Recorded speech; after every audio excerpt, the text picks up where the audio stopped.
একটি জঙ্গলে বাস করত একটি বাঘ ও সিংহ। বাঘ সিংহের মধ্যে কম বেশি সব সময় ক্ষমতার লড়াই লেগেই থাকতো। কিন্তু ওই জঙ্গলের রাজা ছিল সিংহ।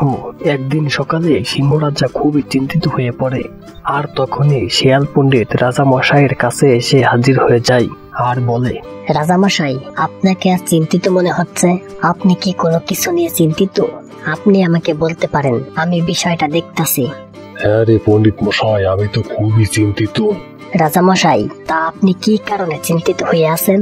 আমার তো দিন দিন বয়স বাড়তেছে আর ধীরে ধীরে দুর্বল হয়ে পড়তেছি। আবার ওদিকে হতচ্ছাড়া বাঘ ও দিনে দুপুরে রাজা হওয়ার স্বপ্ন দেখতেছে। এর আগে বাঘের সাথে কয়েকবার আমার যুদ্ধ করতে হয়েছে। এতদিন তো বাঘ আমার সাথে যুদ্ধ করে জিততে পারে নাই, কিন্তু আমি তো এখন দুর্বল হয়ে পড়তেছি। এই সুযোগ যদি বাঘ কাজে লাগাই, তাহলে আবার তো রাজার সিংহাসন ছেড়ে দিতে হবে। এই কারণে আমি খুবই চিন্তিত পণ্ডিত মশাই। তাহলে এই কারণে আপনি চিন্তিত? পণ্ডিত মশাই, এখন আমাকে একটা বুদ্ধি দাও তো, যে আমি এখন এই পরিস্থিতিতে আমার সিংহাসনটাকে কিভাবে বাঁচাবো। রাজামশাই, এর জন্য আপনাকে একটুও ভাবতে হবে না। একটা বুদ্ধি পেয়েছি বটেই। কি বুদ্ধি পেলে পণ্ডিত মশাই? তাড়াতাড়ি করে বলো আমায়। তাহলে রাজামশাই শোনেন, আমি এখন দুষ্টু বাঘের কাছে যাই আর গিয়ে বলি, রাজামশাইয়ের শক্তি আগে থেকে 3 গুণ বৃদ্ধি পেয়েছে। রাজামশাইয়ের সাথে আগে যাদের শত্রুতা ছিল, তাদেরকে এখন ধরতে পেলেই সোজা পরপারে পাঠিয়ে দিচ্ছে। রাজামশাইয়ের এই তালিকায় বাঘও রয়েছে।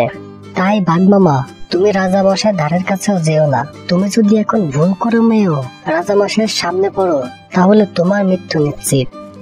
রাজামশাই, আমি যদি বাঘকে গিয়ে এমন কথা বলে আপনার ভয় ওর মনের ভিতর ঢুকে দিতে পারি, তাহলে বাঘ আর আপনার সামনে আসার কথা ভাবতেই পারবে না। আর সিংহাসন দখল করা তো অনেক দূরের কথা।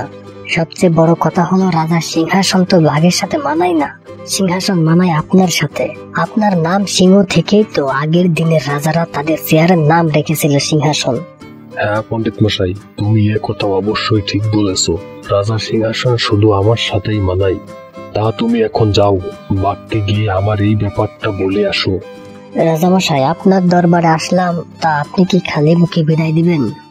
সবাইকে খালি মুখে বিদায় দিলেও পণ্ডিত মশাই, তোমাকে আমি কখনোই পারি নাই। তাই আমি জানি তোমার সাথে বেশি কথা বলে আমার কোনোই লাভ হবে না। তুমি আমার কাছ থেকে খাবার না খেয়ে যাবে না। তোমাকে এখনই আমি খাবারটা দিয়েই দেই। কি যে বলেন রাজামশাই। পণ্ডিত মশাই, ওদিকে সামনে এগিয়ে দেখো, বাম দিকে খাবার রাখা আছে। ওখান থেকে 2টো রান নিয়ে আসো, আমারও খিদে পেয়েছে।